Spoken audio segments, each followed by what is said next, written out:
Okay, kamayan niyo ang inyong katabi. Sabi mo sa kanya, good morning.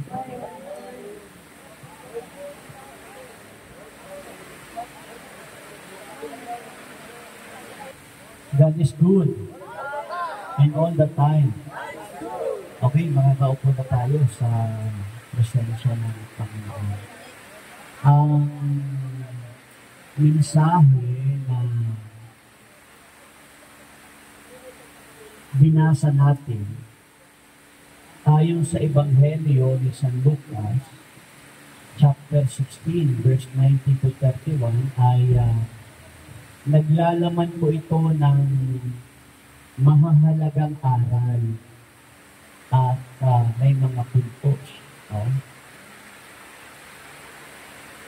At ang mensahe na ito ay pinamagatan nating Lazarus and the rich man. Nakiulit na. Si Lazaro at ang mayaman. Makinig tayo kasi alam niyo, talagang naniniwala ako ang huhubog sa atin ang Diyos. Pero sa pamamagitan ng paglilingkod natin at sinasamahan natin ang mga pag-aaral ng salita ng Diyos, ito yung talagang katotohanan ng paniniwala. Nahuhubugin tayo ng Diyos, hindi lamang sa alam natin na mayroon Diyos, kundi talagang pinag-aaralan natin ang kanyang mga salita. Dito sa Ebanghelyo ni San Lucas, chapter 16, verse 19 to 31, ano nga ba yung ating makapala na dito? Ano yung ating matututunan, malalaman, mauunawaan, at maiiuugnay natin sa buhay natin ngayon? Kung nakinig kayo, ang sabi doon, noong mga panahon na yon, may taong ubod ng yaman at namatay din yung mayaman. Pareho itong namatay. Kung gayon po, amang Abraham, ipinamaman ko kung pumunta po kayo doon sa pamilya ko, sa Ambel. Puntahan po ninyo roon kasi meron pa ako mga kapatid na hindi kumikilala sa iyo at naglilingkod, hindi kumikilala sa Diyos.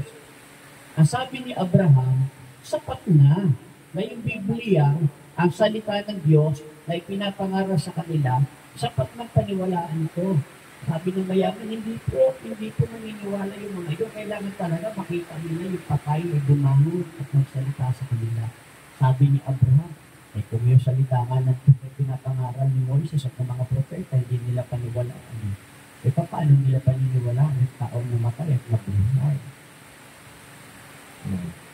Hindi nila paniniwalaan kahit ang patay ay muli nabuhay.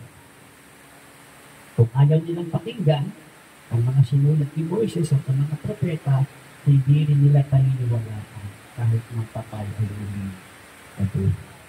Tingnan niyo po, ano nga ba yung aral nito para sa atin? Una, tignan natin dito sa unang puntos.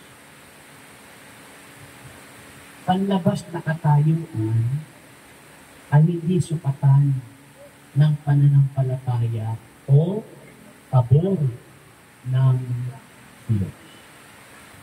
Hindi daw yan sukatan. Yung sabihin, kung ang ikaliligtas lang ng tao ay nasa mga mayayaman, maraming hindi maliligtas. Kung ang sukatan lamang ng ikaliligtas ng tao ay maraming sasakyan, paano yung walang sasakyan? Kung sukatan lang ng ikaliligtas ng tao ay maganda ang katapayuan sa buhay, paano na lang yung mga taong hindi maganda ang buhay?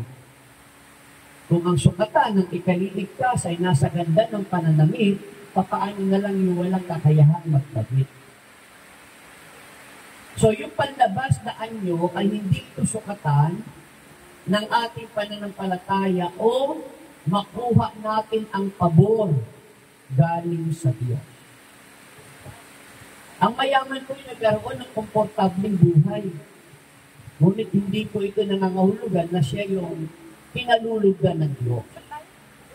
Si Lazaro naman, bagamat naghirap o mahirap, ay pinagpala at dinala sa piling ni Abraham.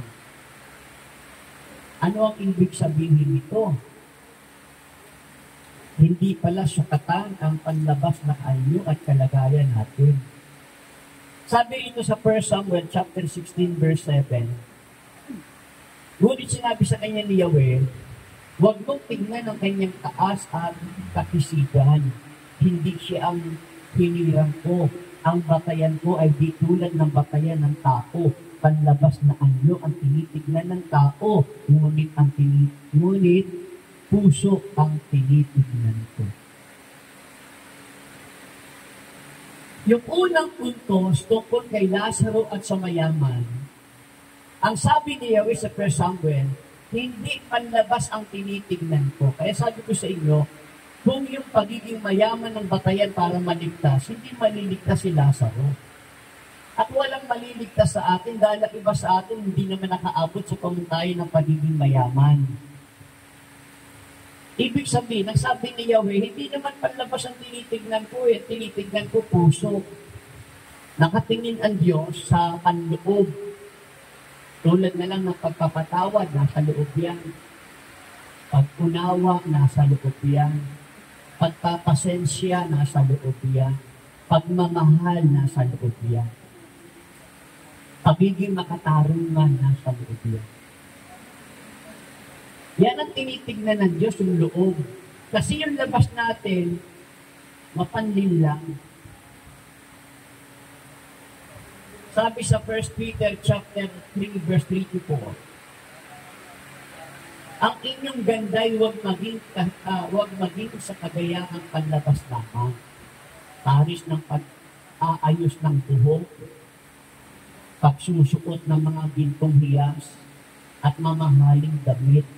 Sa halip, pagyamanin ninyo ang gandang natatago sa kaibuturan ng puso, ang gandang walang kupas, nalikha ng mayumi at mahihing diwa at lubhang mahalaga sa mata ng Diyos. Huwag daw natin masyadong pinahahalagahan yung panlabas. Marami po talagang mapandarayang inyo. Ang ibig ko lang sabihin, masigit natin pagandahin hindi ang panlabas na katulad ng mayaman, kundi si Lazaro na mayroong magandang kalooban. Purihin ang Diyos.